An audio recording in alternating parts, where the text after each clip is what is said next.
All right, so we're continuing with question number 3.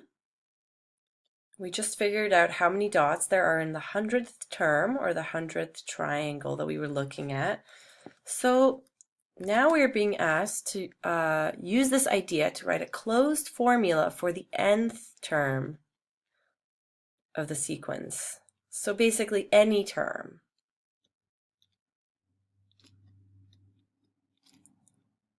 So let's think about what we did to find the 100th term. We had the 100th term. Let's write out the formula that we used, and we said that's equal to half of 100 times 101. So how do these numbers relate, generally speaking, to the term in the sequence? So what that means is if we were going to give somebody instructions on how to find any term in the sequence, how would we do that in terms of n? Basically, instead of writing 100, how can we use that? How can we write this formula in terms of n and not 100? How can we replace all the terms with something to do with n? Well, let's start off. Nth term is equal to 1/2 of, okay, so what can we replace 100 with? Well, 100 here refers to the 100th term, so we can just write n instead. What about 101? Well, 101 is one more than the term.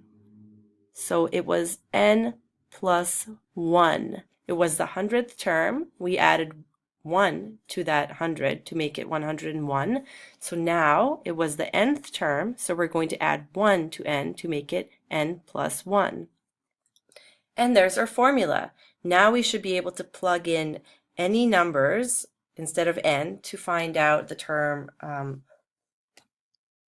in the sequence and how many dots are in it. And you're welcome to try it out yourself. So we just figured out how to find the sum of a sequence of consecutive numbers using triangles and rectangles. And now we're going to look at a numerical version of the same idea. So let's see what we have here.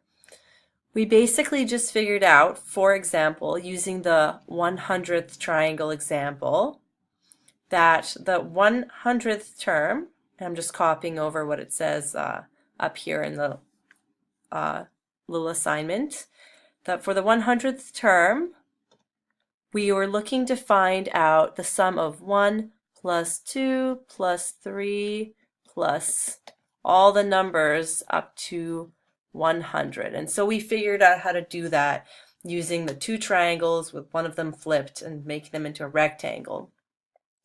Now we're going to try to find the same thing using a different method without triangles. So what they want us to do here is write out this equation twice with the sum reversed in the second version. So we're not going to write all the numbers from 1 to 100 because that's going to take a really long time. But let's write out a few just to see if we can get the idea. So I'm going to write 1 plus 2 plus 3 plus, and then I'm going to leave all this stuff in the middle, and we're going to resume back at 98 plus 97. Oops, what I meant to say is 99 plus 100. So we're still adding all those numbers in the middle. We're just not going to write them down because that's going to take forever. And then they want us to write the same sum but backwards. So now I'm going to write 100 plus 99 plus 98 plus, once again, I'm going to leave that stuff in the middle to our imagination because we know what's going to go in there. And then what are the last three numbers going to be going backwards? Well, they're going to be 3 plus 2 plus 1. Okay, so the idea is that we are adding these two equations together. So we know that when we add things together, the order that we add them in doesn't matter because in the end they'll all be added together. So let's look at them vertically. Let's add up the top and the bottom numbers first, and then we can add everything else together. So what's 1 plus 100? Well, it's 101. What is 2 plus 99? Oh, well, that's 101 again. What's 3 plus 98? 101. Okay, we've got all this stuff in the middle. And here we are again. What's 98 plus 3? 101. What is 99 plus 2? I think we're getting the idea of the pattern here. Okay, and as you guys might be able to guess, all the numbers that are in the middle here, when they're added together, they're also gonna end up adding to 101. So basically we have all these 101s that are going to be added together. So the question is, how many times are we adding 101 together? Let's count. Let's use a different color to indicate that we are counting. Okay, so here we have 101 once. Here we have it again. Here we have it again. How many times do we have it? Well, how many terms do we have in these sequences? 1, 2, 3, all the way up to 100. All the numbers from 1 to 100. Is it safe to say that 101 is going to happen 100 times?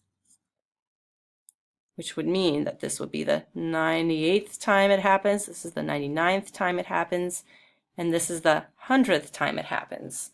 Can we say that we have 100, let's say we have 101 happening 100 times. 101 times 100, that adds up to 10,100. So what does that number mean? Well, that's the sum of this sequence, all the numbers in this sequence added together forwards and then also added together backwards. So it is the sum of all the numbers in that sequence twice. What we want to know is what is the sum of all the numbers in this sequence just once? Well, how are we going to figure that out? If this is the sum of all the numbers in the sequence twice, and we need to find out the sum just once, well, we can divide that in half. So we can say 101 times 100 divided by 2 is going to be half of 10,100, which comes to 5,050. How does that compare to our previous result? It's the same. So as above, once again, we can write the sum of the numbers in the 100th term is equal to half of 100 times 101.